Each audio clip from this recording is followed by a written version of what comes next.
They kicked my kids out for their golden grandchild, but they didn't know what I'd do next. My name is Amanda. I'm 35.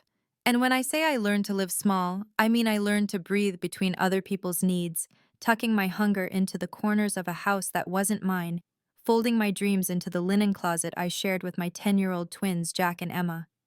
I am a pediatric nurse. I know how to read a pulse without looking how to tell when a child is brave by the way they swallow a cry. But I didn't see my own grief coming, not in a home where the dining room became a nursery for a grandson who didn't live there, where my parents' voices softened for the baby and sharpened for my children, where love was portioned like dessert, and somehow my kids were always too full to deserve a slice. The day I moved into my parents' house after the divorce, I promised them and myself it would be just until we're steady again. It's funny how just until can bloom into seasons, how saving and scrubbing and smiling can look like gratitude from the outside and feel like vanishing from the inside. If you've ever lived as a guest inside your own family, you know the choreography.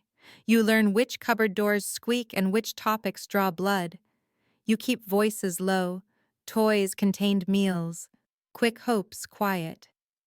Jack adapted by building small card towers on the edge of the coffee table, paper cities that could be cleared in a heartbeat if grown-up priorities needed space. Emma adapts by fighting fair. She counts her jump rope spins under her breath so the numbers don't offend the air. My children are the kind who thank the world for crumbs. They shouldn't have to be. It happened slowly. My brother Stephen and his wife Melissa had their first child, Ethan rosy and blinking like a promise, and a current shifted in the house.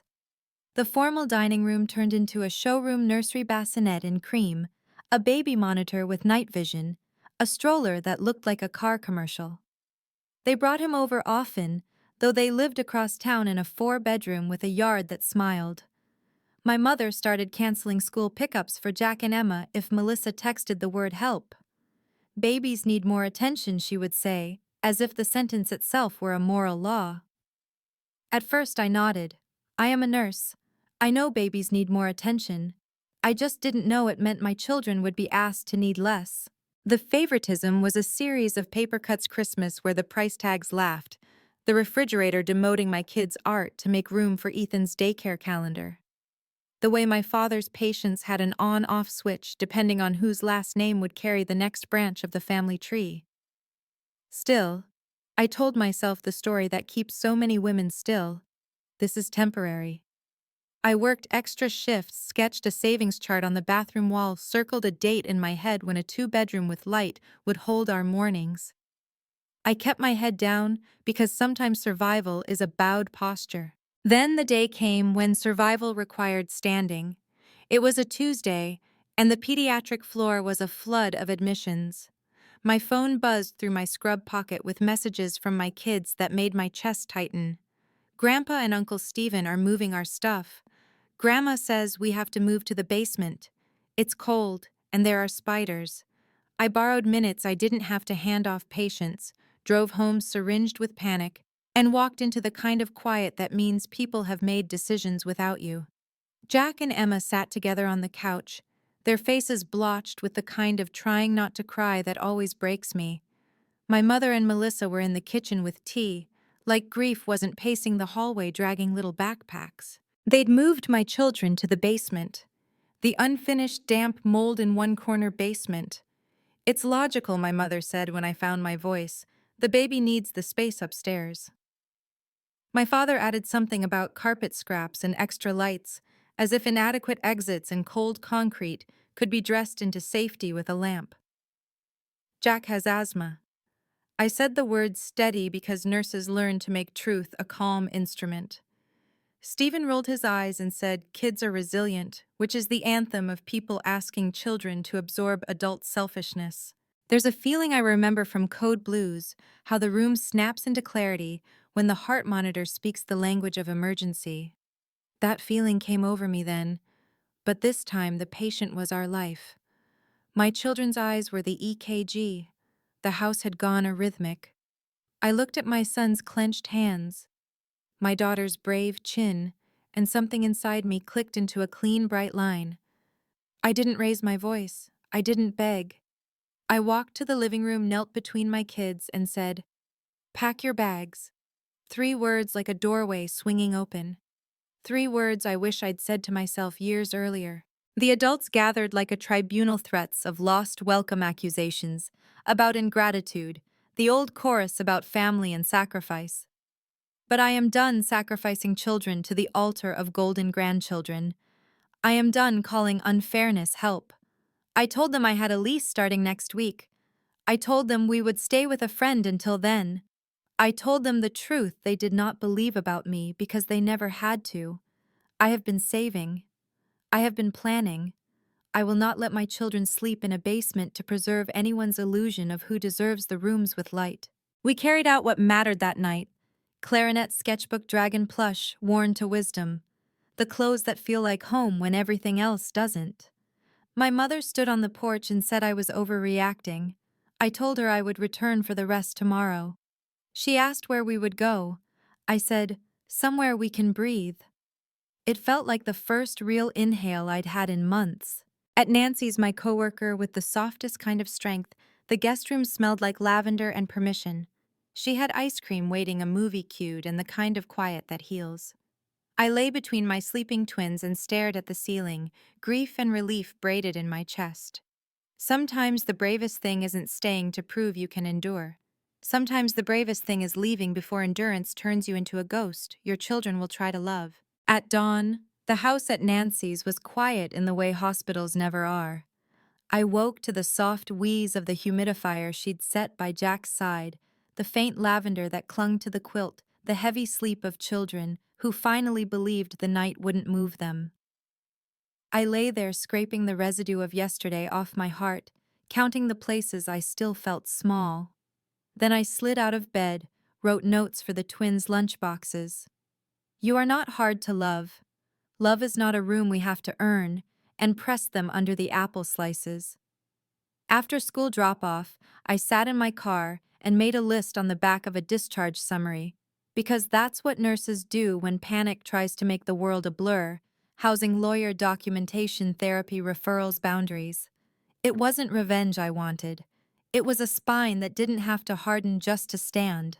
I drove back to my parents' house while the sun was still young enough to be merciful. The porch geraniums were overwatered, the welcome mat a liar. Inside, the smell of baby lotion had colonized the air. My mother stood at the kitchen island arranging tiny socks like trophies.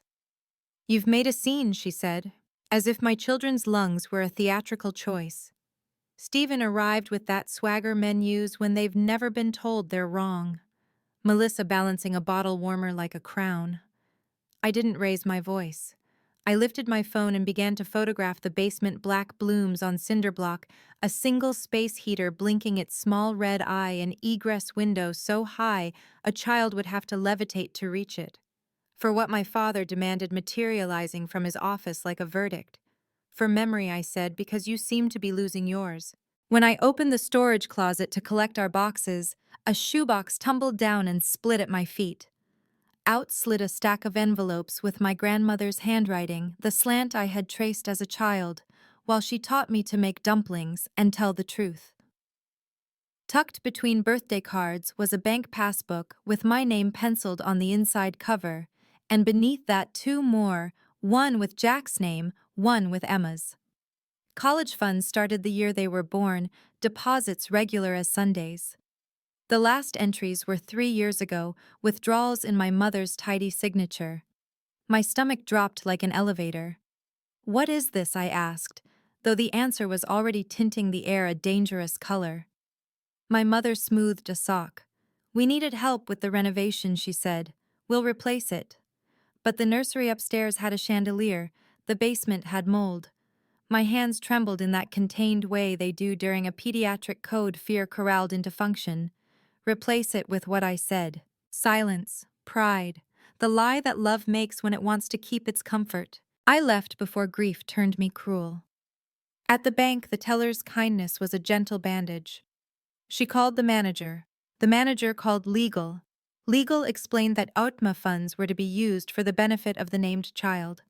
A nursery for a different child, the manager asked carefully. That would be difficult to justify. I nodded like an earthquake, pretending to be a person, and asked for statements. Paper slid out of the printer like a history lesson. Deposit, deposit, deposit, withdrawal memo lines with words that made my heart blanch paint crib stroller. I walked back to my car and let my forehead rest against the steering wheel until the engine of the world softened. At the clinic, I asked our social worker for a lawyer's name. She didn't ask why. She'd seen the way I'd been moving through these halls since spring. Hyper-competent women carry a certain crackle when they're holding too much. By late afternoon, a legal aid attorney had my emails, the photos, the statements. She listened the way the best nurses listen beneath the symptom to the story. "We can pursue recovery of the funds," she said. "We can also send a preservation letter about the basement conditions, just in case anyone wants to invent a cleaner version later." She paused. "I know you're not here for revenge, but I am here to protect your children." I didn't realize I'd been holding my breath until I heard it leave me. After school, I took Jack and Emma to the park with the loudest swings, the kind that translate fear into flight. I told them the truth in pieces their hearts could carry, that the basement was unsafe, that grown-ups sometimes choose wrong, that we have rights, that I will always choose them. Jack asked if he had done something bad. I knelt, so my face was his horizon. "You breathed," I said. "You drew dragons, you counted jump rope spins. That's not bad, that's being a kid." Emma asked if we would ever go back. I told her we'd return only for our things. She nodded with the solemn bravery of a small general, then launched herself so high the chains sang. That night at Nancy's, the twins fell asleep in a heap of new pajamas and old courage. I sat at the kitchen table with my laptop and turned my list into actions. I found a therapist who took our insurance and asked for early morning slots so school wouldn't become punishment. I emailed the principal about temporary bus route changes. I double-checked the lease on the little place with eastern light, and a real bedroom for me, and a shared one for them, and I let myself fall a little in love with the idea of a dining table that doesn't scold. My parents texted a storm accusations of theft for taking their documents, a warning from my father that he would handle the bank, Melissa's bright cruelty peeking out from between baby photos. I didn't answer. Instead, I wrote a letter and printed 3 copies: boundaries, like clean lines on a map, a demand for restoration of the kids' accounts, documentation of the basement, a clear statement that contact would pause until safety could be trusted more than sentiment. At the end, I added a sentence that felt like a light switching on. "If you want to know what kind of family you are, look at the rooms you give your children." Before sleep, I opened the last of my grandmother's letters. Inside was a line I'd heard her say 100 times and had never truly understood. "When people show you the size of their love, don't try to squeeze a growing child into it." I placed the letter beneath my pillow, like a permission I didn't know I needed. The next morning, I would deliver the lawyer's notice and my own. The next morning, I would return for the rest of our life. I delivered the letters the next morning with my hands steady enough to look like I'd slept. My lawyer's notice went by certified mail. My own went straight into the mailbox, shaped like a little white house that had never once felt like mine. I stood there a second longer than necessary, listening for the click of boundaries taking root. Then I rented a small moving truck and asked Nancy to come, because sometimes you need a witness who remembers your softness when the world is demanding your steel. Jack tucked Dragon under his arm. Emma wore her brave socks, the ones with tiny lightning bolts that make her run faster on the playground. We drove in a quiet that didn't feel like defeat. It felt like the air right before a summer storm decides it will be rain and not lightning this time. My father was waiting on the porch, with his jaw set and his arms folded, staging himself in the doorframe like a lock. "You won't take what isn't yours," he said, as if our coats and clarinet were contraband.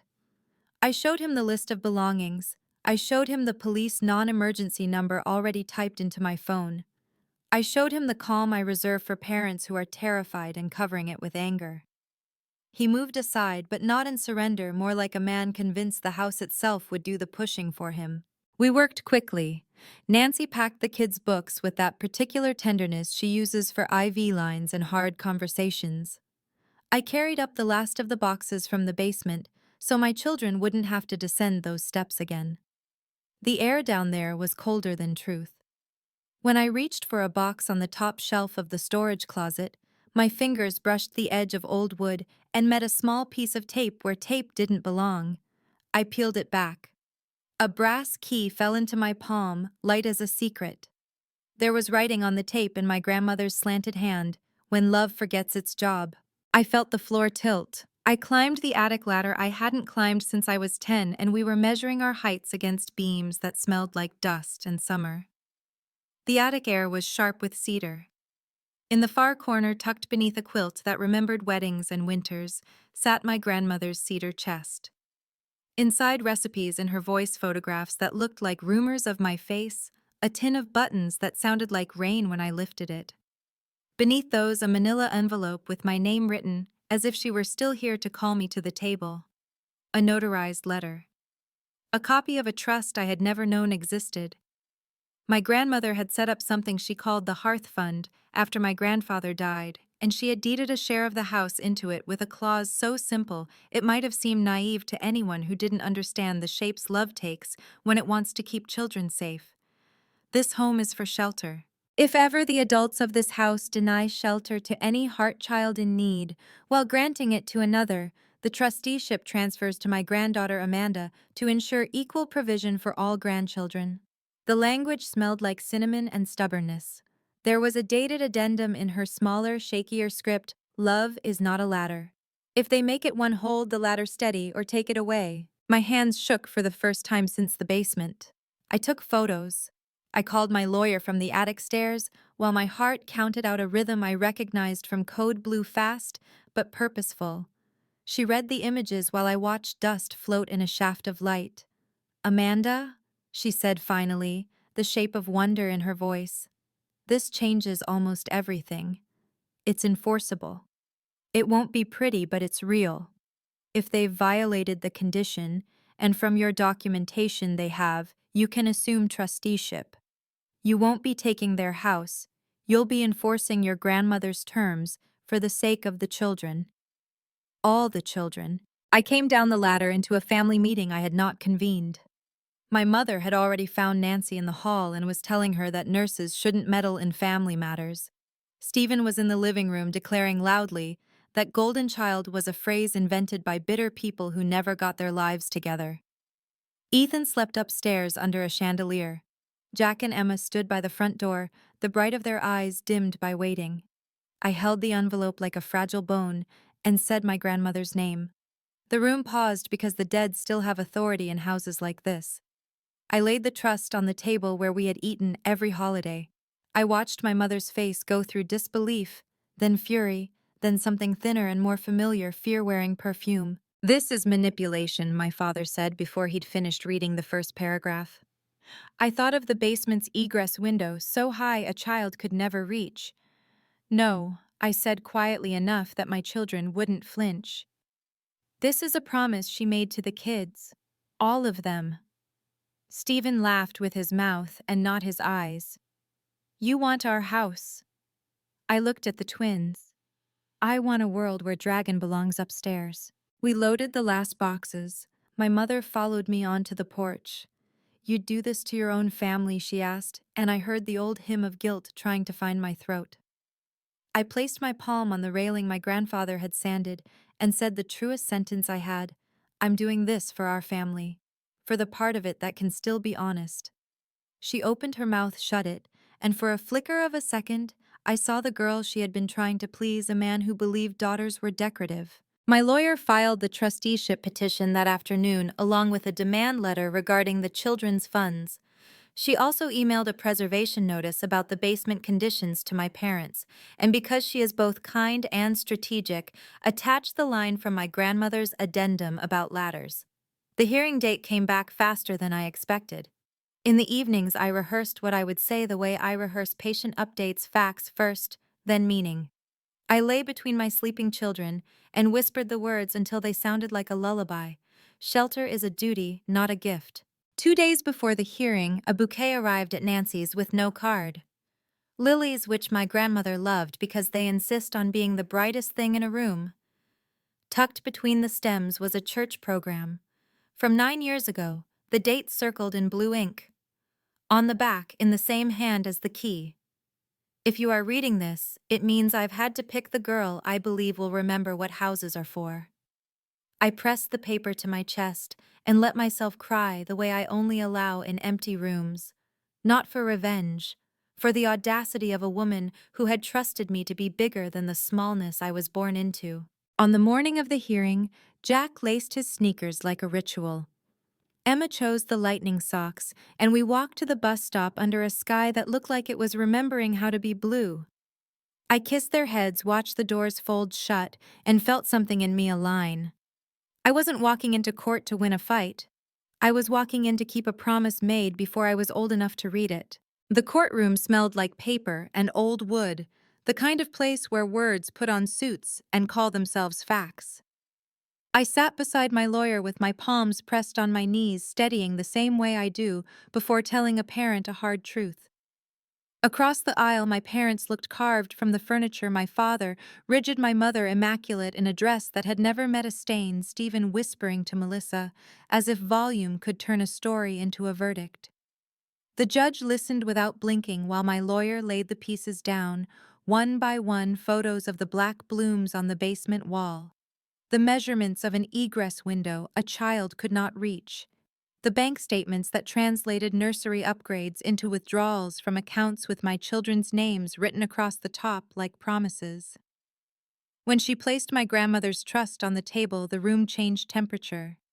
Even the air leaned closer. My father's lawyer called it a misunderstanding dressed as malice. He said families triage space. He said grandsons need cribs, and women can be dramatic when they are tired. He tried to explain UTMA statutes to a judge whose eyes suggested she had enforced them longer than he had practiced law. Then he said it out loud, the thing that had always lived under every decision in that house, that a man must think of the family line. The word line tolled in the room like a bell rung for the wrong funeral. My lawyer did not raise her voice. She pointed to the clause my grandmother had written with cinnamon on her breath: if shelter is denied to one while granted to another, trusteeship transfers to me. She read the addendum about ladders as if it were case law. She said safety is not sentimental. She said love is not a room with only one bed. The judge asked me to stand. I told her my children's names and ages, the meds that make Jack's lungs more generous, the way Emma counts herself brave. I told her I am a nurse, and have learned the difference between a crisis and a tantrum. That this was the first and not the second. I did not mention the nights I'd swallowed my voice, the holidays I'd taught my kids to share air. I did not have to. The basement wall spoke for me. The totals on the passbook did too. When I sat, my knees quivered once and then remembered the floor. The ruling was not a thunderclap, it was a clean incision. The court affirmed the trust, transferred trusteeship, ordered immediate remediation of the basement under a timeline I would oversee, and directed restitution of the children's funds with interest into accounts that could not be accessed without my signature as custodian. The judge said the house was not a crown, it was a shelter.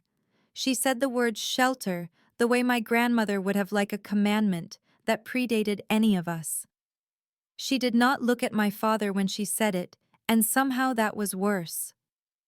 At the end, she added an order that no child in the Hart family would be required to reside in a space that failed safety standards, while other spaces upstairs stood empty.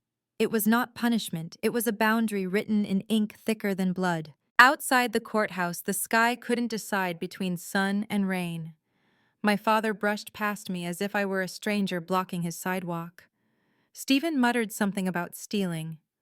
My mother stayed still, a statue with eyes. For a moment I saw a tremor cross her mouth, the smallest quake where inherited pride wrestled with remembered tenderness. She did not speak. Melissa was already texting, thumbs sharp as beaks. Nancy squeezed my hand until the world came back into focus. I did not move us back into the house. Power is not the same as home. I used the trusteeship the way my grandmother intended. I hired a contractor to peel the rot out of the basement and replace it with air children could trust. I ordered the upstairs room emptied of its showroom perfection and turned it into a playroom where Dragon would be welcome and Ethan's blocks would learn to share the floor. I posted the policy on the corkboard by the back door in language plain enough to survive any argument: every grandchild welcome, no child below ground, no one locked out to let someone else in. I set up a fund from my own savings to seed Jack and Emma's accounts until restitution arrived and added 2 more deposits with names that aren't mine because a ladder held steady is better than a ladder seized. The first memo line read Jack's drawings. The second read Emma's lightning socks. The third, written through a lump in my throat, read Ethan's first library card. We moved into the little place with eastern light and a second-hand table that does not scold. The first morning there, the sun found my children's faces where a chandelier never had. We made pancakes that looked like continents burned too without apology, and hung the dragon drawings low enough that little hands could rearrange them. I felt something in my chest loosen that had been cinched for years. We made a habit of naming the day's kindnesses at dinner: a teacher who waited a classmate who shared the bus driver who told the joke about a duck and a stop sign, until laughter mended the last of the morning's fray. On Thanksgiving, I did not go to the house with the mahogany table. I set 3 plates in our kitchen and placed my grandmother's dumpling recipe in the center like a candle. Halfway through rolling dough, there was a knock. My mother stood there holding lilies and a paper bag that had known other groceries. She did not come in right away, as if the doorframe might audition her worthiness the way theirs had auditioned mine. When she stepped across the threshold, her eyes scanned the simple room, the messy abundance the way Jack kept skipping to the window to report on clouds. She handed me the bag. Inside were photographs I had not seen since before the divorce. Jack wearing a hat he'd made out of a cereal box, Emma asleep on my chest, with flour on her cheek, and the last of my grandmother's letters, folded small as if it had been waiting for a pocket. I didn't know about the accounts, she said, voice low and raw at the edges.